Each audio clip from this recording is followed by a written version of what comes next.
Pourquoi la sanctification en islam n'a absolument aucun sens, pour ne pas dire plus?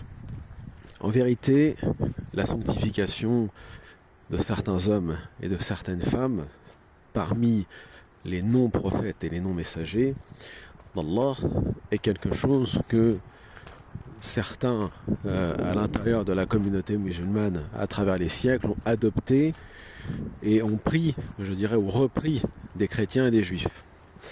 Les chrétiens, surtout les catholiques et les orthodoxes, très peu les protestants, ont sanctifié un certain nombre de saints, de papes, de religieux, de théologiens, de clercs, des cléricaux, morts, en allant sur leur tombe, en les priant, en les invoquant, bien après Dieu par ailleurs, désolé pour le coq, et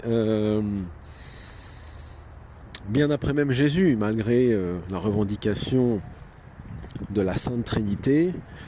Il y a quelques années en Italie, dans un sondage qui avait été réalisé, il avait été dit que Jésus, ouais, Dieu, peu importe, on ne sait plus trop, on ne sait pas dans le christianisme à un moment donné, dans le catholicisme, qui est Dieu, qui est Jésus, bon enfin, que Jésus a été invoqué, en gros, il se trouvait en termes d'invocation de la part des pratiquants à la 5e place, et qu'avant arrivait, je ne sais pas, Saint Augustin, Saint Jean, peu importe. Donc c'est dire à quel point, quand on est dans la sanctification des humains, quand on est dans la demande de secours des soi-disant saints, des soi-disant awliya, eh bien on s'écarte du tawhid, du monothéisme pur, on s'écarte de Dieu. En fait, on n'invoque plus Dieu, on invoque des hommes et des femmes qui sont décédés ou vivants parfois.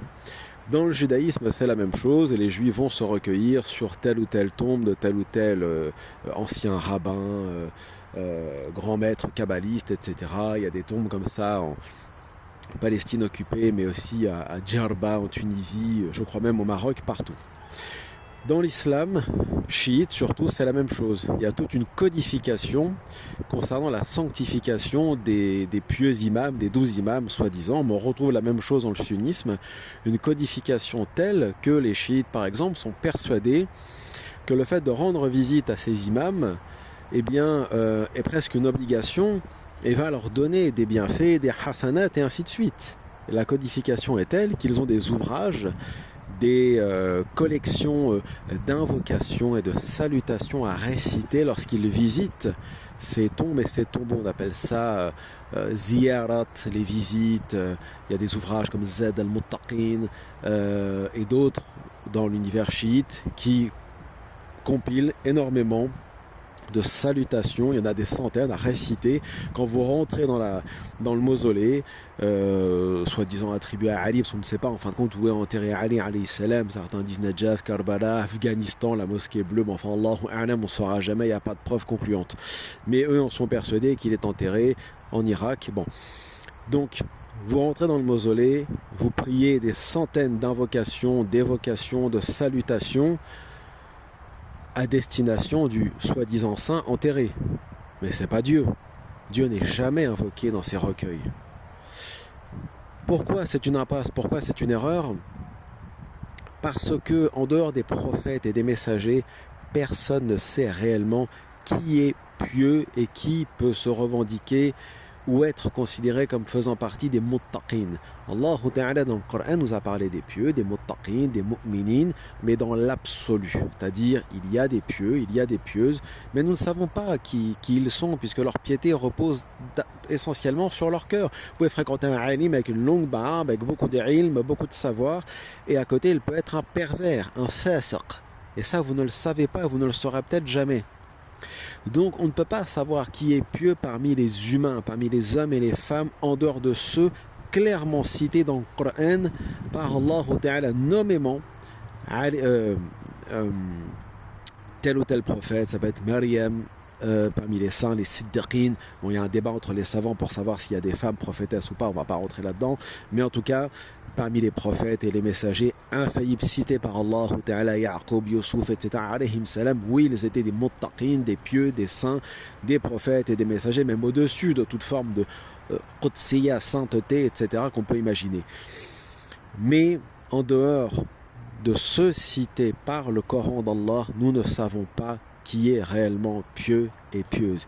Il y a des pieux et des pieuses sur terre, il y en aura jusqu'au jour de la résurrection, Inch'Allah, mais les invoquer vivants ou morts n'a aucun intérêt dans la mesure où déjà dans l'absolu nous ne savons pas qui est pieux et pieuse parce que tout repose sur le cœur et sur ce que vont faire ces gens dans leur vie privée. Or un pieux ne pêche aucun péché majeur et peut-être même selon les définitions diverses et variées des ulama, aucun péché tout court, ni majeur ni mineur.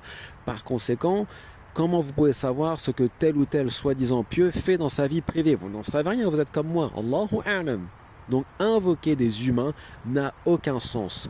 Là où il y aurait peut-être éventuellement un sens, c'est dans la demande de secours. Je le dis très rapidement, pour pas que nous soyons qualifiés de shirk, de polythéisme, ce seraient les anges. Pourquoi les anges? Parce que d'abord les anges sont vivants, ils sont parmi nous, ils sont incapables de pécher parce qu'ils n'ont pas de libre arbitre. Ils sont intégralement soumis à Allah Ta'ala. Il y a des narrations faibles ou très faibles, enfin ahad, singulières, qui disent par exemple que l'imam Ahmed rahimahullah aurait demandé l'aide un jour lors d'un pèlerinage où il avait perdu son chemin aux anges et aux djinns pieux. Bon, mettons les djinns de côté, là aussi on ne sait pas qui est pieux parmi les djinns, mais les anges eux n'ont pas de libre arbitre. Ils sont, je ne dirais pas parfaits, mais ils sont incapables de pécher, ce sont des agents d'Allah soumis. Leur demander de l'aide dans le sens demander aux anges de prier avec nous ou pour nous Allah Ta'ala et non pas demander à l'ange de nous aider, il ne peut rien, il n'a aucun pouvoir. La hawla wa la quwwata illa billah, il n'y a ni force ni pouvoir en dehors d'Allah Ta'ala. Attention, je ne dis pas qu'il faut faire ça, je ne dis pas que c'est bien, mais je dis que ça aurait plus de sens que des humains soi-disant muttaqin dont nous ne savons rien.